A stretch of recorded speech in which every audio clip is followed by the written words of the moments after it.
Olá, seja muito bem-vindo à sua aula de filosofia. Eu sou o professor Cauê Kaique e a partir de hoje, dado o contexto da pandemia que vivemos, teremos nossas aulas de filosofia nesta modalidade. Isto é, nos encontraremos semanalmente para diálogos filosóficos, mas que inicialmente não nos possibilitam estarmos juntos. A nossa proposta aqui é pensar inicialmente o que é filosofia. Embora estejamos na segunda série do ensino médio, pensar sobre filosofia é necessariamente pensar sobre algumas das questões mais estimulantes, significativas, importantes, emblemáticas já formuladas na história da humanidade. Essas perguntas tendem a desafiar nossas crenças, a nos propor uma nova visão de mundo, a elaborar argumentos melhor fundamentados. A nossa proposta nessa videoaula é retomarmos o conteúdo do capítulo 7 da segunda série do ensino médio e avançarmos em algumas discussões do campo da filosofia.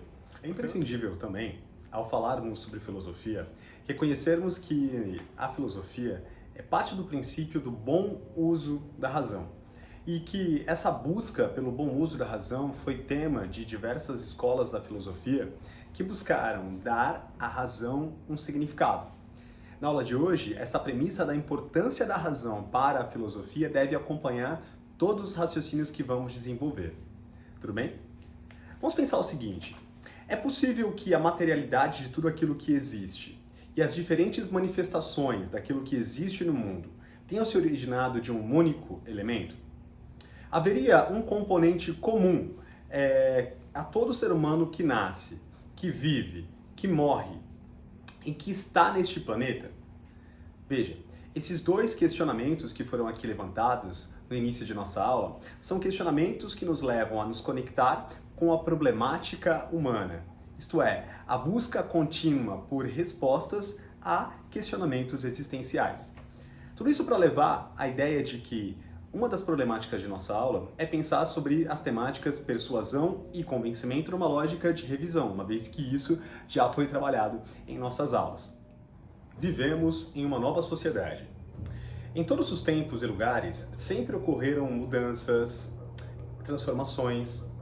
E embora as chamadas sociedades mais tradicionais fixem hábitos de maneira mais duradoura e transformem esses hábitos em cultura, a vida de maneira padronizada, com estilos, com comportamentos, resistente a alterações, introduz uma nova e gradativa maneira de compreender e interagir com essa sociedade. Na proposta da aula de hoje, discutiremos como persuadir e convencer são exemplos de fenômenos que acontecem na sociedade da informação em que vivemos e que, em muitos aspectos, acabam sendo parâmetros de comportamento e atuação humana. Para pensarmos um pouco nessa questão, vamos projetar aqui ao lado duas imagens. A primeira delas é a imagem desse gatinho. Observando esta imagem de uma maneira mais detida, é possível afirmar se o gatinho desce ou sobe?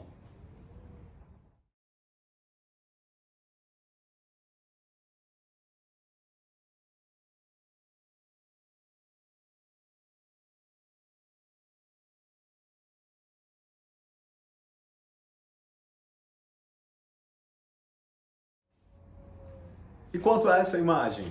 Conseguiram chegar a uma resposta? A uma resposta comum? A ideia é que nesses dois exercícios você interaja com alguém aí da sua casa, também em quarentena, lembre-se de higienizar as mãos e de estar no processo de prevenção ao coronavírus. A proposta da nossa aula é de que você pratique e compreenda a diferença entre persuasão e convencimento. Conseguiu então trazer respostas ou construir com a sua família respostas a respeito dessas duas imagens?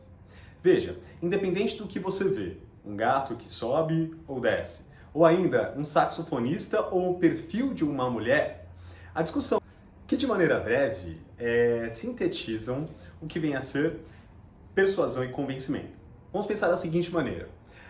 Persuasão é utilizar de manobras, de estratégias, muitas vezes do domínio da própria linguagem para conseguir transmitir para o seu interlocutor, ou aquele que é o interlocutor da conversa, a mesma ideia que você tem sobre determinado assunto. E, portanto, ao persuadir, não há um compromisso direto com a verdade.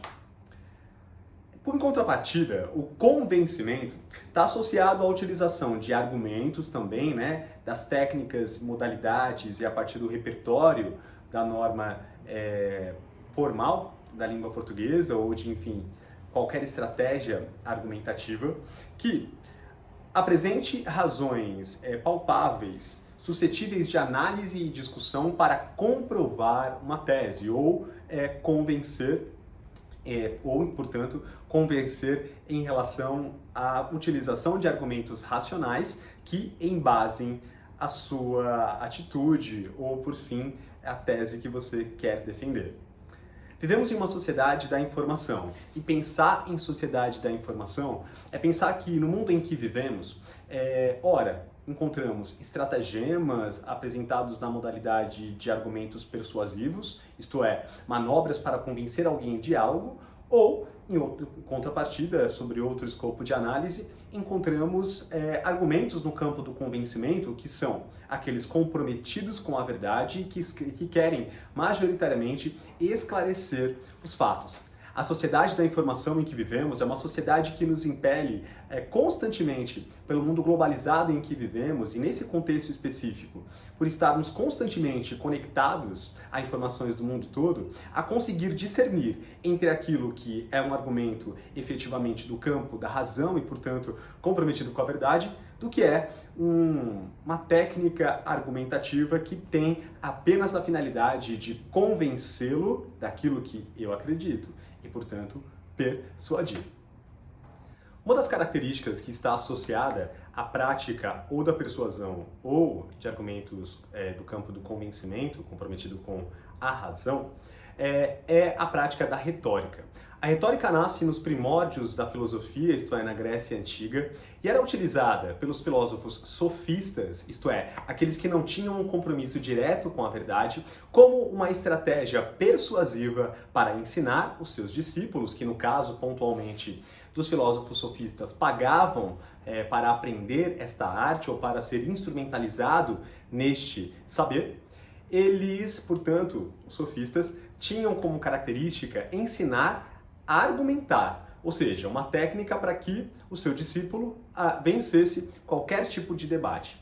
Veja, é um ponto de inflexão na tradição clássica da filosofia que, ao trazer questionamentos como o do início da aula de hoje, nos apresentam, por exemplo, a discussão de questões existenciais, como se vimos ou possuímos um elemento em comum de origem na composição humana atual. Veja, questões existenciais, essa que no contexto dos filósofos sofistas não estavam em consonância com essa tendência, uma vez que estes acreditavam que, por ser a verdade pura, relativamente inacessível, era, portanto, necessário instrumentalizar os homens a vencer os debates dos quais gostariam de participar. Por isso, lá na página 8 do nosso capítulo, Platão assim os descreve.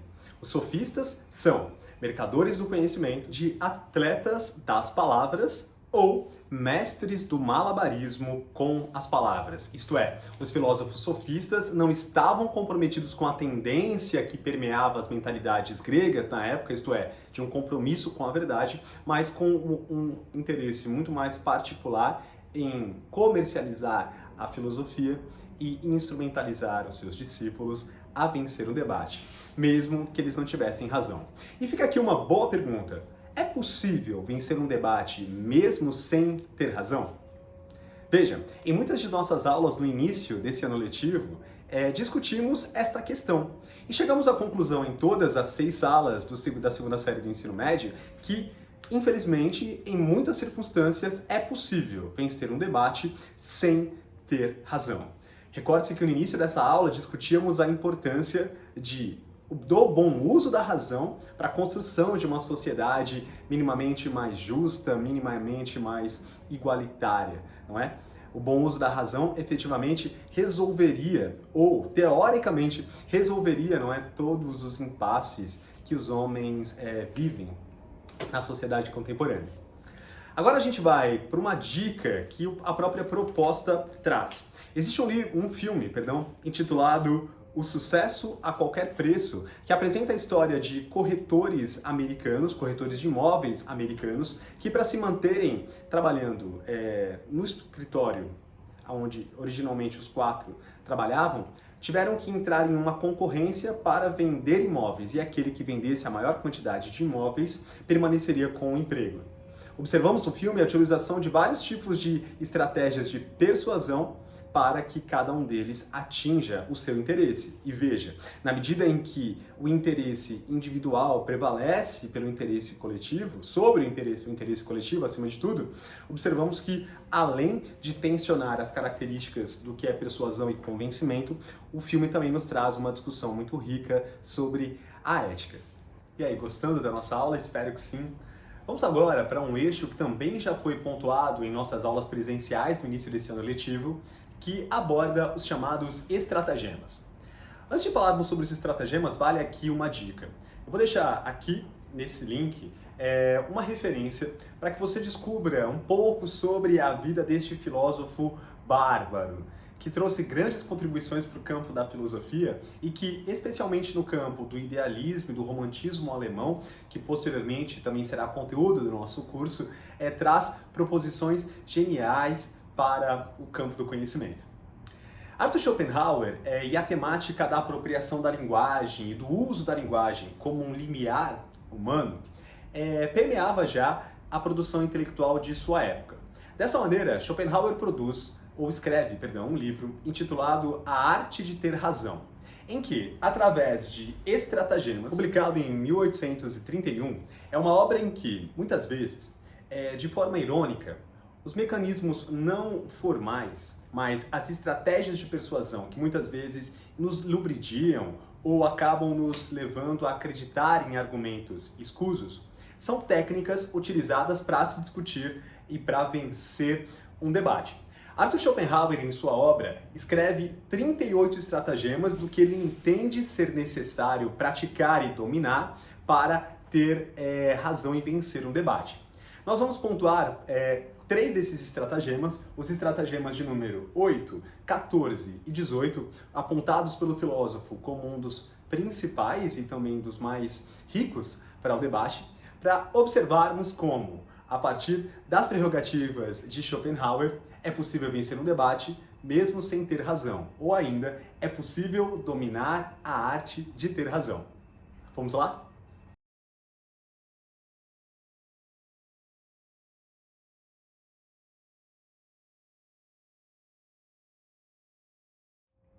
Poxa, Cauê, é necessário que você preste atenção nessa conversa para que a gente possa chegar a um denominador comum.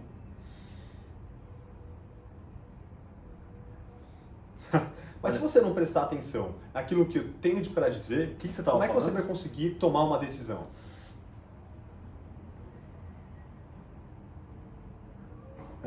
Poxa, assim não tem jeito mesmo de a gente conversar.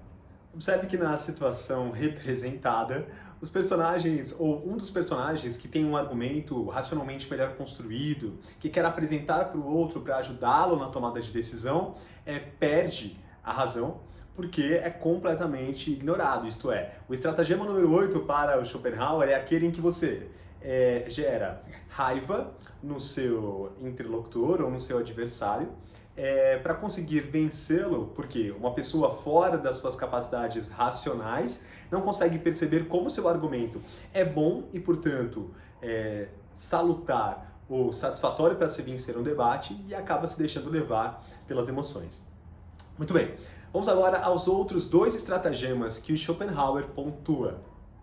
O estratagema de número 18, que aparece aqui ao lado, é um estratagema que assim afirma: se percebermos que o adversário adotou um argumento que nos derrotará, não podemos deixá-lo chegar ao ponto de concluir. Ou seja, o segundo argumento, que também é uma derivação do primeiro, não é? Do primeiro estratagema, é um que pressupõe que a partir da interrupção você não permite que seu adversário conclua o seu argumento.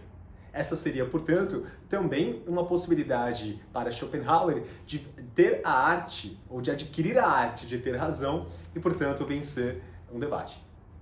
Vamos agora observar esse estratagema na cena do filme a seguir. Por fim, dos estratagemas de Schopenhauer, concluiremos com é o estratagema de número 14, aquele que fala sobre falácias lógicas. Veja, o que é uma falácia? É um discurso falso que se passa por verdadeiro e que acaba por gerar engano, ou ainda um modo errado de conceber alguma coisa. Exemplo, a falácia de que toda a mulher é muito sensível atrapalha a vida de algumas pessoas, uma vez que, a partir daqueles que tomam esta falácia como verdade, entendem todas as mulheres como frágeis. O estratagema de número 14, apontado por Schopenhauer como o mais desrespeitoso, como aquele que fere mais diretamente, é este estratagema. É um estratagema que parte do princípio de um engano mediante o reconhecimento de uma não causa como causa, isto é, nas palavras de Schopenhauer, um golpe insolente ocorre quando, após o adversário ter respondido a várias perguntas, sem favorecer a conclusão que temos em mente, apresentamos como comprovada a conclusão que queremos chegar, embora ela não resulte das respostas de seu adversário. Em outras palavras, é utilizar em um debate um trecho do argumento do adversário para convencer ou para corroborar a tese que eu quero defender, sem necessariamente ser esta a ideia defendida pelo adversário. Queridos e queridas, espero que essa oportunidade de, com esta videoaula, sistematizar conteúdos que abordamos ao longo desse nosso início de ano letivo, você possa aprofundar as discussões que fizemos inicialmente, ampliar os seus conhecimentos e também disseminá-los na medida em que vamos tornar esta quarentena intelectualmente produtiva. Certo? Existe na condição humana algo que tendencia para uma maldade natural. Schopenhauer afirma que a vaidade humana, e a vaidade não só na sua dimensão estética, mas a dimensão da vaidade de alma, da vaidade de estar certo, da vaidade de não errar, muitas vezes conduz o ser humano ao erro. E esses ininterruptos processos de erro acabam por culminar no que ele denomina a maldade natural do gênero humano. Isto é, a nossa tendência a buscar estarmos constantemente corretos e desconsiderar neste processo outras opiniões, argumentos, não é? Que destoam daquilo que acreditamos. Vamos agora discutir a nova retórica, já nos encaminhando para o final da nossa aula.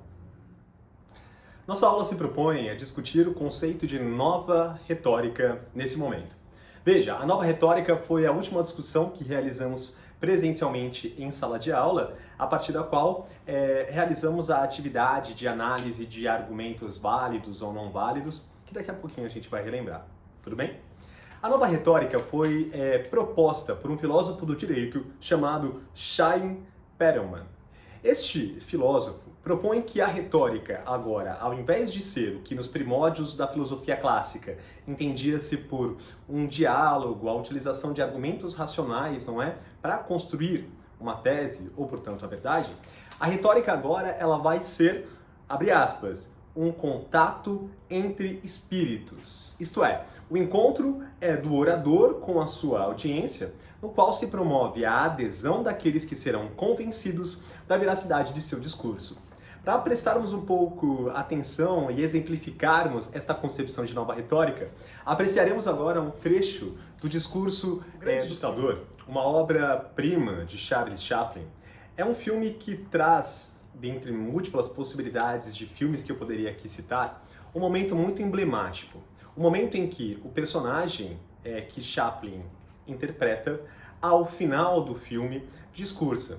E, embora você tenha uma composição de imagem, uma composição de elementos do filme que te pudessem levar a uma conclusão de que ele reproduziria um discurso totalitário, a gente vai discutir daqui a pouco o conceito de totalitarismo, Charles Chaplin pratica da nova retórica. Isto é, ele é o orador anuncia, através de seu discurso, suas ideias. E o seu auditório e aqueles que ouvem, não é? E o seu público recebem esse discurso entendendo o discurso como feito para eles. Isto é, a nova retórica, como esse encontro de almas, é uma proposta de aproximação ideológica entre aqueles que falam e recebem o discurso. Vamos apreciar? comovente discurso de Chaplin, não?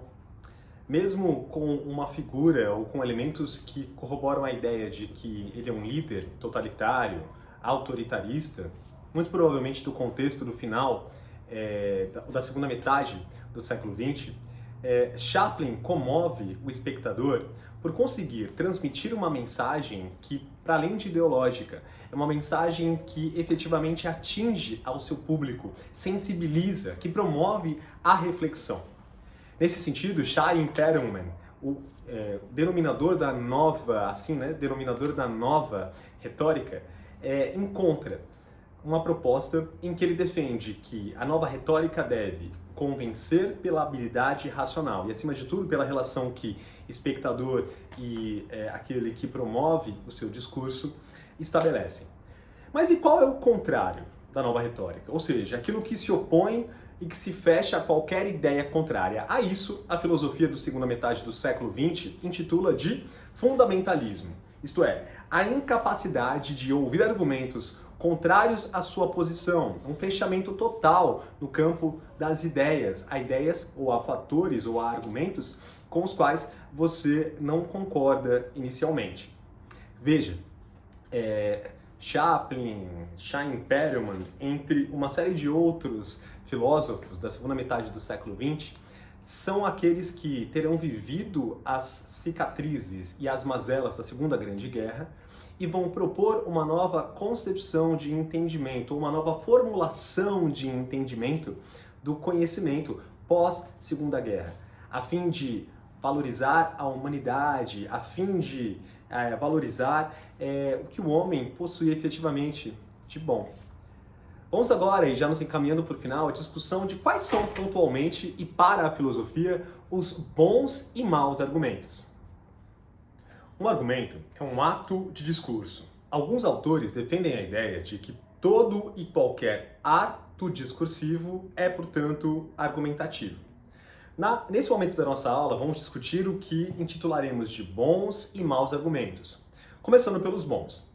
Os bons argumentos, eles se dividem do tipo topoi, do tipo dedutivo em duas subclassificações e do tipo indutivo.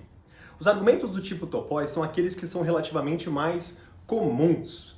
Por exemplo, um argumento do tipo topoi poderia ser identificado na seguinte frase: Rodolfo, leve uma blusa. Se for um dia frio, Rodolfo deve levar uma blusa porque, caso não se aqueça e não se proteja do frio, pode ficar doente. Esse argumento do tipo topoi é um argumento muito comum na prática da convivência humana.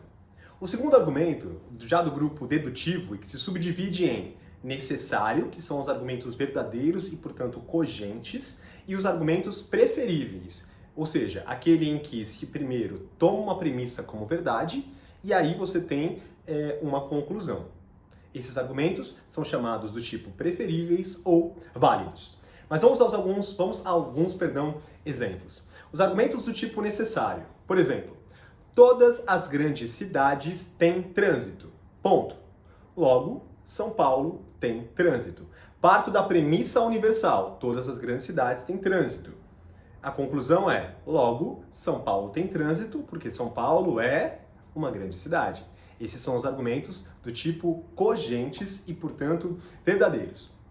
Os argumentos do tipo preferíveis ou válidos partem da seguinte definição: é preciso tomar a premissa universal como verdadeira e, portanto, aceitar sua conclusão. Exemplo: todo professor é dedicado, logo, Cauê é dedicado. Ou seja, tomo a premissa universal como verdadeira, todo professor é dedicado. Eu, Cauê, como sou professor, logo sou dedicado. Tudo bem? Entenderam? No Google Forms, em nossos exercícios baseados nessa aula, praticaremos a análise, de mais desses argumentos. Vamos, por fim, à discussão sobre os argumentos do tipo indutivo, a indução. A indução é um tipo argumentativo pelo qual chega-se à conclusão a partir de evidências parciais. Por exemplo, assim o livro diz na página de número 15. Todos os corvos de que se tem conhecimento até hoje são pretos. Logo, todos os corvos são pretos. Ou seja, é um raciocínio que parte de uma observação de fenômenos e propõe uma conclusão, não é? Ou seja, uma conclusão que é provável e não necessariamente correta. Muito bem. Entre os maus argumentos, discutiremos agora o argumento da causa falsa. Veja, o argumento da causa falsa, ele quer construir uma relação causal que na prática não existe. Por exemplo, toda vez que saio, chove. Ora, não é difícil perceber que não existe uma relação causal entre os eventos. O que isso quer dizer? Que não existe uma relação causal entre sair e chover, mas que são coincidências. Tudo bem? Vamos lá.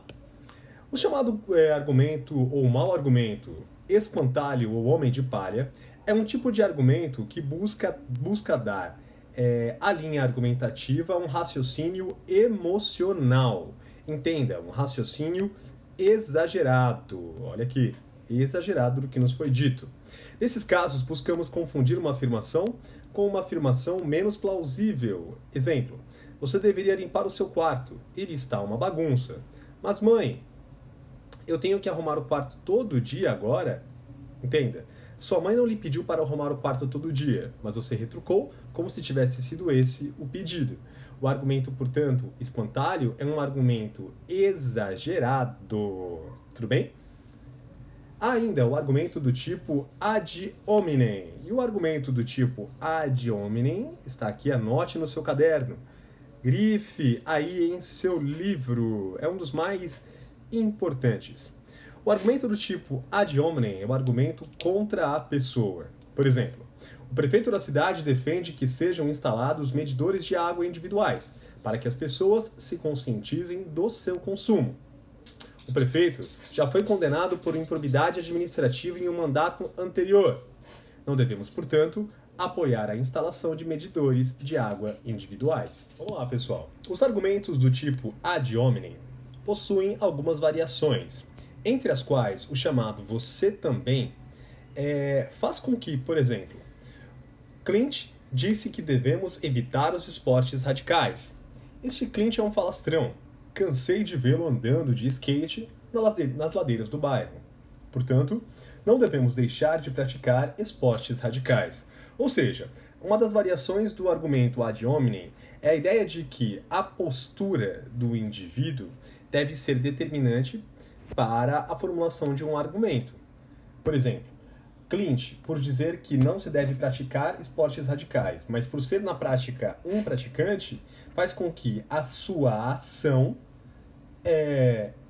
empobreça o seu argumento, no seguinte sentido, uma vez que ele defende algo que na prática não executa. Veja, estes maus argumentos da causa, do espantalho, do ad hominem, em suas múltiplas variações, são argumentos que constituem o que se entende por maus argumentos, aqueles que efetivamente não estão comprometidos com a construção da verdade. A importância da argumentação e da discussão sobre argumentação se construiu inicialmente na sociedade grega. Nas poleis, filósofos como Platão e Aristóteles discutiam sobre a importância da construção de um argumento racional para uma ordenação satisfatória da cidade, sobre a qual a gente vai discutir daqui a pouco, para falar em democracia, liderança e argumentação, mas que naquele contexto estavam voltadas a defender ou disseminar na sociedade grega a valorização da razão e, acima de tudo, a crença de que o conhecimento que se busca saber, na prática, pode ser produzido a partir das referências que você já possui. Processo esse intitulado de maiêutica.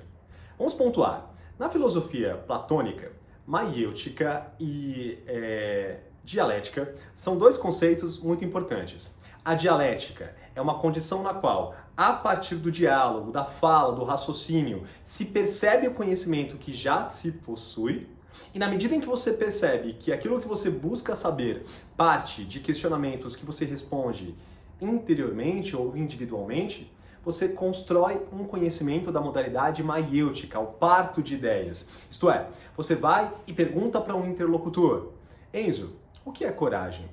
Enzo, ao invés de responder coragem passa a tecer uma série de perguntas para que você construa a sua própria definição. Veja, dito isso, vamos partir para a discussão de qual seria o perfil de um líder no cenário democrático contemporâneo. Quais são os atributos de um líder? Segundo a filosofia, no contexto da antiguidade, um líder deveria necessariamente apresentar, primeiro, criticidade, isto é, a capacidade de constantemente avaliar a si mesmo e a seu entorno. Bom senso, isto é, a capacidade de ser razoável, de avaliar corretamente uma situação. Maturidade, os líderes não podem perder a noção de seriedade que diversos momentos impõem, mesmo que eles sejam cronologicamente jovens. A ideia de um líder deve ter valores, isto é, líderes devem possuir uma noção de valores a fim de manter estes valores de forma íntegra para uma sociedade. Um exemplo de valor é o respeito à vida, por exemplo. A escuta. Não é possível empatia sem escuta. A empatia, isto é, os líderes devem, na medida do possível, se colocar no lugar dos outros, daqueles que governam. Os líderes devem ter clareza. A clareza é a ideia de que líderes confusos não conseguem expressar e não conseguem permanecer, não conseguem se expressar porque não têm um domínio em muitos aspectos dos seus conhecimentos e acabam por, ocasionalmente, não liderar por muito tempo, uma vez que as suas ideias não se tornam efetivamente claras. E um líder, na dimensão da filosofia clássica, deve ter proatividade. E a proatividade significa que um líder deve ter a capacidade de analisar cada situação, se antever a alguns eventos e se prevenir também a alguns acontecimentos do campo da fatalidade, da transitoriedade. A nossa proposta na aula de hoje foi, primeiro, percorrer o conteúdo filosófico que tensionamos ao longo de nossas primeiras aulas. Segundo, relembrar a importância da discussão da linguagem, das estratégias de persuasão e convencimento, para falarmos sobre bons e maus argumentos e como é que estes bons e maus argumentos são aplicáveis na vida em sociedade. Queridos e queridas, o desafio dos tempos de hoje é ser capaz de selecionar e interpretar informações de modo a dar a elas o seu real significado, de modo a dar a elas um sentido próprio, mas que seja construtivo na dinâmica social que vivemos. Isto é fundamental que a nossa aula de hoje fique como uma série de instrumentos que foram aqui apresentados do campo da argumentação, do campo da linguagem, que devem necessariamente servir para o seu crescimento intelectual, o seu crescimento filosófico, para que você adquira repertório e para que você possa entender as vicissitudes, as características desse mundo que é tão plural e tão dinâmico e que exige de nós essa capacidade de constantemente nos ressignificarmos para estarmos sempre agindo em prol da construção de um bem comum. A aula de hoje fica por aqui, muito obrigado, um forte abraço e até a próxima.